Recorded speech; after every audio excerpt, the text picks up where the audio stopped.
Hello folks, as you're watching this, I am playing in my first classical chess in 9 years. I decided to play in the open section and I am terrified. I'll talk about this after the analysis of this game. So the concept is no man's land. Let's see what Nakamura has to say about it. It feels to me like Devon is sort of in between no man's land. Now, of course, this is one game, so I can't completely say conclusively, but just my feeling is that Devon's a player who's kind of caught in between being positional and sort of being very tactical is what it feels like to me. And I think trying to figure out which one you're better at, like if you do a lot of puzzles and you have like a very high puzzle rating, trying to play more tactical, very specifically, I think that if you do have more of like a tactical slant, or that's what you're more you trend towards, you should definitely be looking more for like trying to be attacking more aggressive play, as opposed to like suddenly shifting in the middle of the game here to playing positionally with like queen e4. So last game I had an opportunity to make the game more complicated, but it was pretty obvious that I should just exchange and play slow, go for the end game. But this game will be pretty tactical. So what's going to be my style? We're going to talk about this towards the end of the analysis. And look at that here, 100% endgame accuracy. That's pretty rare to see, at least for me. Even a brilliant move. They changed how this looks. It's I don't know. I'm resistant to change. I liked it better before, just because I'm used to it, but maybe it's better now. Okay, so yet another Caro-Kann. Okay, you're gonna see a lot of Caro-Kanns and Londons and all. As I said, I'm at a point where I play always the same thing. Like Tyler Wine, all he plays is the cow, and he has a lot of success right now. We'll talk about him in the future. So we've seen this, probably seen this position before. Everybody does this type of situation. Sometimes the pawn is pushed before, but it's super popular to push the a4 pawn. And I made a mistake in the past to play this. I got punished for it very severely. So I added this in my repertoire. I must play just a quiet h6. And some people like, you'll see some arrows. It's because I did pre-analysis to make sure I knew what I was talking about. If they do this, you just move back and you're all good. Bishop here to hit this. The last video I talked about a scenario where I had to take that way. No, I had to take that way. Sorry. And then I had all sorts of problems because my bishop was here, and I took that way, and that bishop. The pawn was here and I hit it, and so a lot of people would do that, put their bishop there to try to create threats. So now this side, I was not a fan of stuff like this after hitting this twice, and so I decided to go knight inside, and I'm gonna have to check. I think this is my book move, but normally I'm just gonna go back real quick. Like in my repertoire normally people push like this, right? And then I don't know, something, whoops, okay, it's not letting me do what I want, so I already hate this thing. Come on, man, let me do what I want. Then I would take, it would take, I go here, it goes here, right? So it's the same thing, but okay, so this thing is I'm already hating it, so they changed it, so I cannot do free moves all I want. Brings me back to the all right, but we'll do what we can. Like, okay, don't fix it if it's not broken. That's my philosophy. Oh my god. Okay, let's go back. I got disoriented by this, but that was my point. I hope you understood my point. Normally there's a pawn here often. Okay, so knight here to prevent. Yeah, exactly. So he played this to open up his bishop, probably to develop, I would assume. I have nothing special to say. Normal move, just development. No, I keep saying, develop your pieces, develop your pieces. So that's what you should have done. What does this accomplish exactly? So it's just a waste of the tempo. But then I make a mistake here, and I wasn't sure I understood why. I think I do now. So the idea is, well, my idea, first of all, I said, okay, I'm going to take some space, okay? Normally the pawn goes here. So I'm going to take some space. I'm going to hit this at the same time. The goal is not to win this pawn. You always assume your opponent will play the right move. He's not going to blunder this. Well, if he does, then I guess we're fine. But of course not. He's going to defend this pawn. No, the idea is to gain space while on tempo. But this pawn, I feel like it's a bit of a target. It's a bit overextended. Not that easy to defend. In front of my king. It's already hit once, protected once. He might, I don't know, he might castle.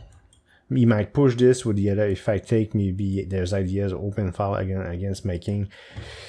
This is not, I don't know the exact reasons, but it's along those lines. So normally, well, let's look at the sequence. And I played this, and of course defending his pawn. Yeah, this is a bad move. We'll go back to it. He goes back. And this is where I put my bishop, right? And it's questionable. Well, if we go in analysis, and this thing better let me do my analysis the way I wanted to.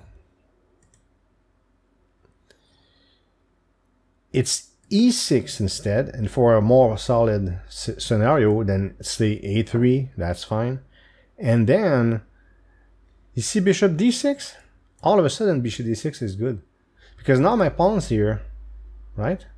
Well, okay, now we have, and you should watch just the beginning of my first video where I see the computer changing its mind. Yeah, maybe this is Caro-Kann-esque, more Caro-Kann-esque. I would tend to play this more than this, me, myself, okay? But the computer just told me, look, it's still telling me, oh my god, same thing happened at the beginning of last episode.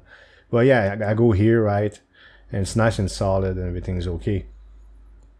So in this scenario, this move, you know, is okay, right? But in the game,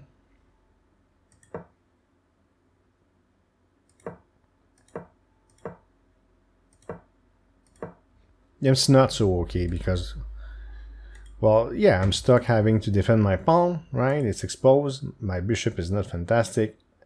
Putting my bishop here is not great, I feel. Where does it go? What should I do here? I think they want me to something like that, I think. Let me just check. Yeah, a5. Bishop 7 would have been fine. Maybe a5 is more aggressive. But okay, that's what I decided to do. It is what it is. No major issues yet. Regarding blunders, how do I go back to this thing? Let's go review. Highlights. See, it's extra clicks for no reasons. There's one move that I did. Well, it's not really a blunder. You'll see. Well, I don't think it's a blunder, but you'll see. You'll decide. And you blunder twice. Okay, so let's keep going. Now, how do I? So I go start review. Okay. What happened there? Okay, bishop there. So he goes and he hits this pawn, that pawn I was talking about, that is waiting. Maybe prepares to castle. It's even. Okay. So I'm not gonna read what this says. Strange move is better. Of course, computer is difficult to understand sometimes. We're human. Knight h4 is not human looking very much to me. Of course, maybe it likes having both connected knights here. Just castle makes a lot of sense, of course. But how do you develop the bishop? Look, bishop d2 is not. It's not a bad move. Okay, so even though there's a question mark, it's a good developmental move in my view.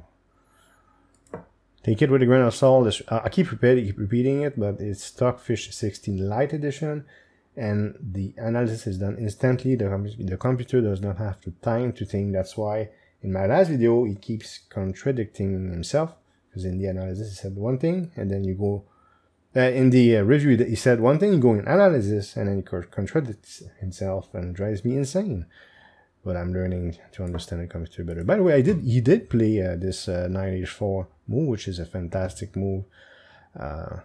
I because I think what he does want to do, as I explained, is connect the knights like this, and it's not something that I saw coming, but I continue my development with queen here. It hits this and protects this hanging poor little bishop there, and protect this pawn that is normally shouldn't be a problem because it should be here, but it is what it is once again. Knight inside, questionable, interesting. So if you want me, okay, see the other knight. The computer wants the other knight. And it says that this is not so great. Interesting. So what's the difference between the two?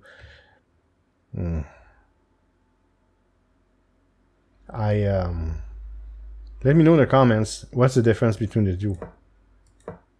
I really like that comment in last video where somebody helped me understand what the computer said. Thank you so much. Can you do it this time again? I don't know why one is bad, one is not.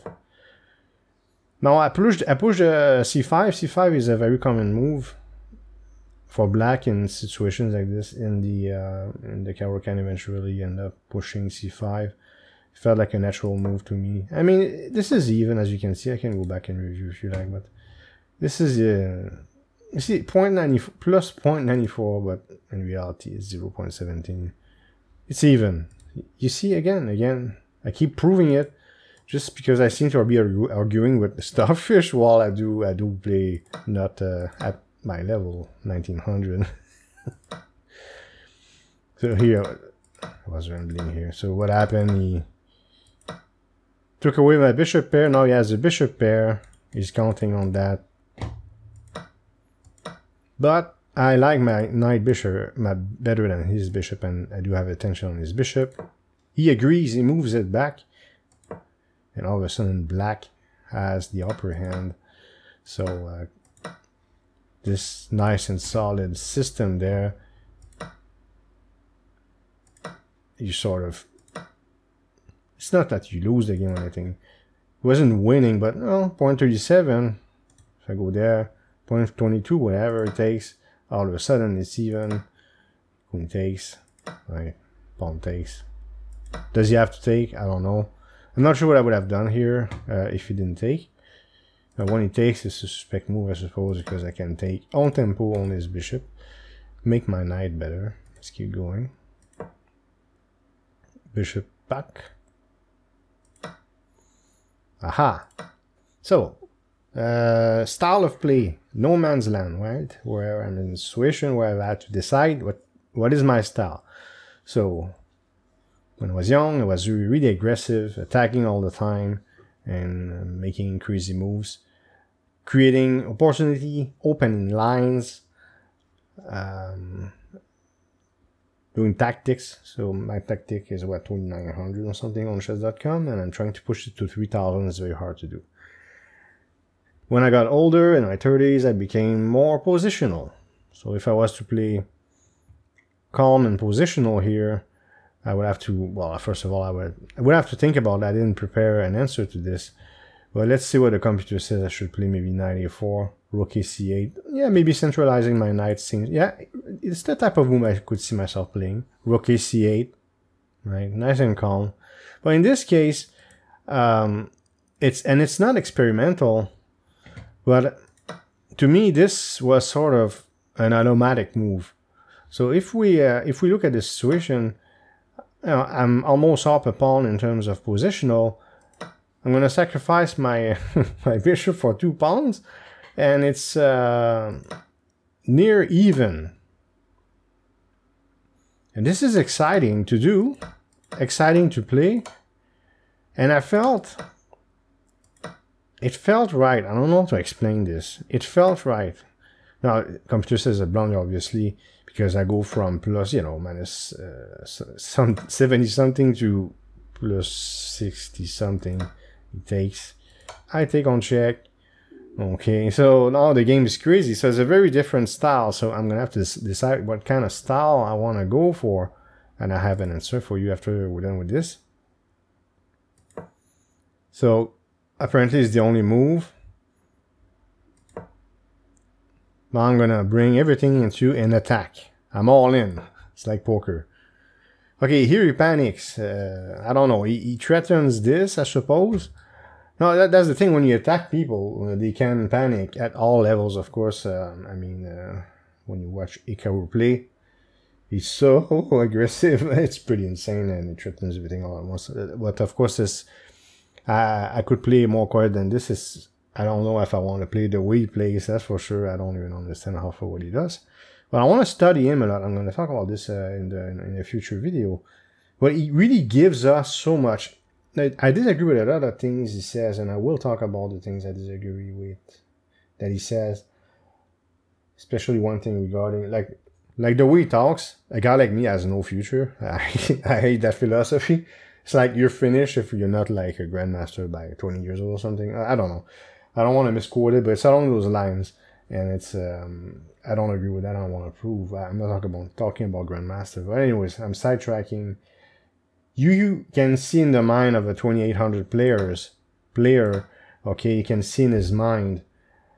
He doesn't explain all the moves, but if you slow the videos down, you get to see the ideas on how to crush, absolutely demolish any entry level, normal 2500 grandmaster. He might be the key to all the chess secrets if you watch what he does, which I intend to do. So I like him a lot. Anyways, this guy plays this and decided to take this bishop. What is the right answer? So first of all, my idea was I don't care about. So first of all, I said I'm gonna get rid of his bishop pair. If he checks me, well, I'm up a piece, and I don't care about that check. It doesn't do anything. And if he takes back, we carry on. So this is completely winning for black. And I'm very happy that the move is not shown. Do you see the win for black? Obviously I didn't see it, otherwise I would have played it. This is winning. So queen c5, I didn't see it. So queen c5, and it's game over. Hit this, so there's many moves you can try. Well, I had to sacrifice this, I suppose. What is it that I can choose that is not crazy? Queen. Okay, so how does he stop this else then without sacrificing everything he's owning right now? So if he goes here, well, anyways, he's gonna get. Hold on, sorry about that. Knight f4, yeah, okay, so it's, yeah. So technically this is winning, but I have seen all these moves. Now I hit the queen, and I hit this. And the queen was protecting this, and I remove a defender this way. Would I have played all the right moves after that check? So the problem with that, not that check, but when I play this, okay, let's go back. If I was to play this, if I was to see this, it's not that hard to see that if I play this, I double hit this. Now I could imagine this and that, I don't care about that. But I'm like, I could be like, how does he defend? And after he moves, I take, so that's one of the moves, isn't it? The non-crazy ones at the very least. After he moves, I take, I hit this twice too. Would I have just maybe taken this? I don't know what I would have done. It's not a huge advantage, of course, but I'm still ahead. So it's not easy to know what to do after you play that move, but it's completely winning for black in this position, and I missed it. So I took, and he took back. He could have checked me also, but check does nothing, as I said, because I just move over. If he checks me, he loses a piece, right? Because I take a piece, so I don't care about this check. He has to take back. Bring a second rook into the action. I'm going to have two rooks, a knight, and a queen attacking him. This is a big mistake because he allows me to enter the position. He needs to find a way to defend himself. A big attack is coming. Maybe he can tuck his king in. Maybe something like this could be playable to activate his rook. Something like this. H4 or even H3. And look at that. So that's how you defend.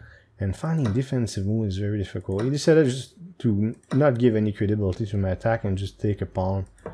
And I decided to go on the 7th rank. Of course, the rook is very well placed on the 7th rank. All sorts of nasty threats are coming. Like if it's my turn again, I come in, like the arrow says, and I double hit this, and I hit this, threatening mate and threatening to win my piece back, but then I got extra pawns. I got... Well, 1, 2, 3, 4, 1, 2, 3, 4, 5, well, 1 extra pawn, yeah. And an exposed king. Now he tucks his king in, but here's the problem. I threaten 2 things at once, and how does he defend? It's considered pretty much even here, because I'm going to get my piece back. I might be up a pawn, maybe not, hard to say. So what he does is going to sacrifice his bishop. It's the best move. That's why it's considered even. So the only move, he sacks the bishop. This is going down. He cannot defend both mate and the bishop. Now he checks me. I just don't care. And he takes another pawn. It's fine. Now I continue to... I mean, what is he to do anyways, right? So might as well take pawns. He doesn't know what I'm going to do, and I threaten nothing immediate. Because, okay, let's go back because I just saw or skipped the logic behind what he did. He checks, I go back, he takes, hitting this. Okay, that's the idea, and it's fine. Then I decide to block the queen's access to the pawn. I'm attacking him. So how does he defend against that? Knight. Rook here is perfectly fine. I'm like, okay, let's bring something in. Let's bring this knight in. Hit this again. He plays the best move. But it's the best move for a draw that neither of us saw. So... Oh, not right away. So I gotta... Yeah, okay, sorry, he threatens mate. He threatens mate here. It forces me to move back. By the way, this is excellent. It will lead to a draw in theory, which we'll miss. He threatens mate and it forces me to retreat one of my attacking pieces. Checks me, which I don't care. I go there. Then moves back to defend himself further. And this is where we have a possible draw. And I'm going to play a brilliant move. Yes, because I realize that he cannot take. He cannot take. And it's very tempting to do. I did not see the triple repetition. I'm going to show it to you. I did not see that, but that nice sacrifice. If he takes, I win. If he doesn't, he's going to have a draw. Okay, why? Okay, the draw, I'm going to need a computer. For the win, I can try to analyze this the best I can. So what I'm going to do, I'm going to try to recalculate. I'll show you why it's wrong to take, and we'll use the computer after. I don't want to use the computer right now. I want to see if I can remember this. So if he takes like this, I'm going to sacrifice my queen. Okay. Now, if he does nothing, I'm up in exchange. Okay. And, I mean, I'm threatening all sorts of garbage like this, right? He can't, no, yeah, he can't take because I'm going to mate him. I mean, he sort of has to take here. But if he does this, I have a beautiful move. Before taking there, I don't take right away. What I'll do is I'll hit him hard like this and forcing him to either, if he goes there, I'm going to check him first. Then take this. That's where the finish is. You don't take right this. No. You check him first. So you force the exchange of rooks. Because otherwise, like if I take this here, Well, I'm down, you know, I'm down a piece. That's not what we want, right? So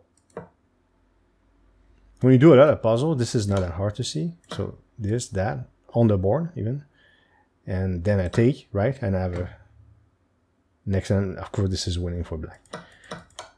So he cannot take that away. If he takes that away, I think it's the same thing. I take. What is it again? If he takes, why does it do this? This is very annoying. Why does it, what is this? Why is it doing this? So my idea was, I think if I take like this and he takes, look, why does it, oh my God. Okay, so, okay, so chess.com is broke, temporarily broken, they better fix this quick. They better fix this quick, seriously.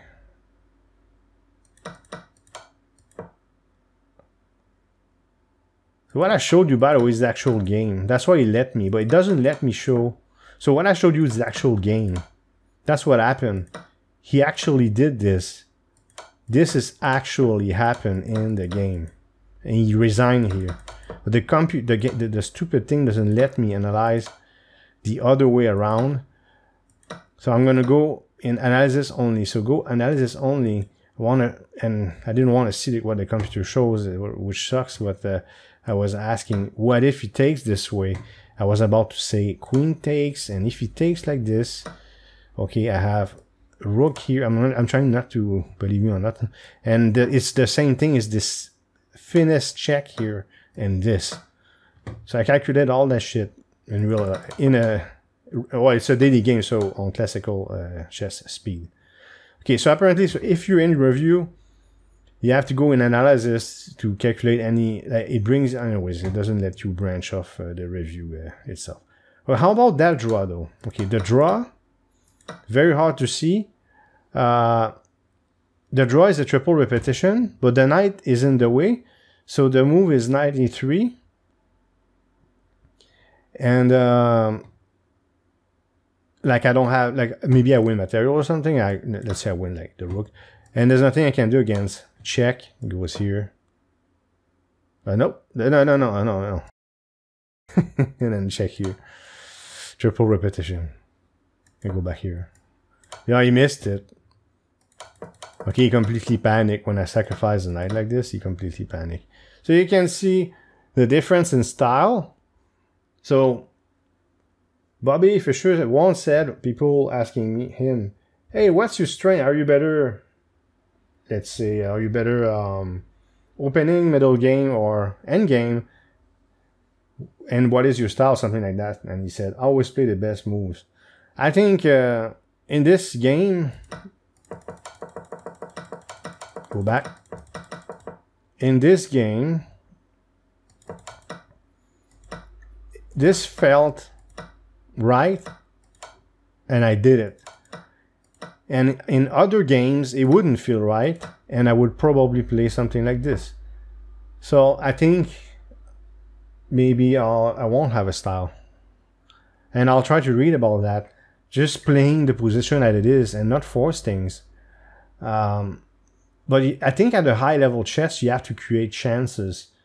So I'm going to have to think about that real hard. Speaking of which, I will be playing in the open section.